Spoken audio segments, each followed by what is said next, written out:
തന്നാണെന്നും പറഞ്ഞൊരു 10 കസ്റ്റമേഴ്സിനെ കൂടെ ചാക്കെട്. മേലിൽ എന്നെ ശല്യപ്പെടുത്തരുത്.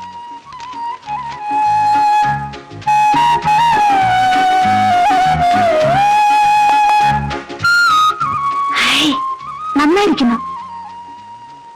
അല്ല, സാർ എന്താ പറഞ്ഞു വരുന്നേ? എനിക്ക് കലാബോധമില്ലെന്നോ? ഫോറിനേഴ്സ് എല്ലാം വന്ന് എന്റെ ഇൻസ്റ്റിറ്റ്യൂട്ട് കണ്ടിട്ട് പറഞ്ഞ എന്താണെന്നറിയാമോ?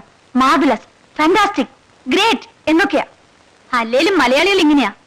ടാൻസാനിയിൽ നിന്നും മെക്സിക്കോയിൽ നിന്നും പല കാട്ടുജാതി നൃത്തം വന്നാ അത് അത്ഭുതമാണെന്ന് നിങ്ങൾ എഴുതുമല്ലോ. ഉദാത്തമായ കല ആസ്വദിക്കാൻ നിങ്ങൾക്ക് അറിഞ്ഞൂടാ. ഡാൻസർ ഒരു മലയാളിയായിപ്പോയി. അപ്പോ അവളുടെ ജാതി അറിയണം, മതം അറിയണം, ജാതകം അറിയണം. ഇതെന്താപ്പാ, കല്യാണാലോചനയാ? നിനക്കേ സ്ത്രീത്വമല്ല പുരുഷത്വ കൂടുതൽ.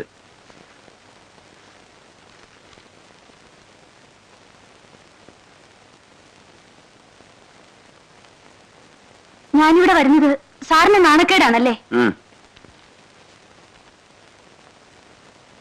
നോക്കിക്കോ, നാളെ ഞാൻ മോഹിനിയാട്ടത്തിന്റെ ഫുൾ മേക്കപ്പിൽ ഇവിടെ വന്ന് ഡാൻസ് ചെയ്യും. സോറി.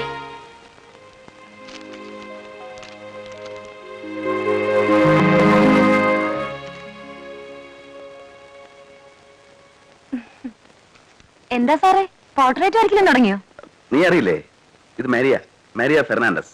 ഇവിടെ വലിയ ഡാൻസ് സ്കൂൾ നടത്തുന്നു. ഇതെന്റെ സിസ്റ്ററാ ഉമ, ജേർണലിസ്റ്റിന് പഠിക്കുന്നു. ഹലോ. നീ എന്തിനാ മൂളിയത്? ചുമ്മാ. നീ ഇന്നലെ ഐസ്ക്രീം കഴിക്കാന്ന് പറഞ്ഞില്ലേ? പറഞ്ഞു. ഞാൻ പോട്ടെ.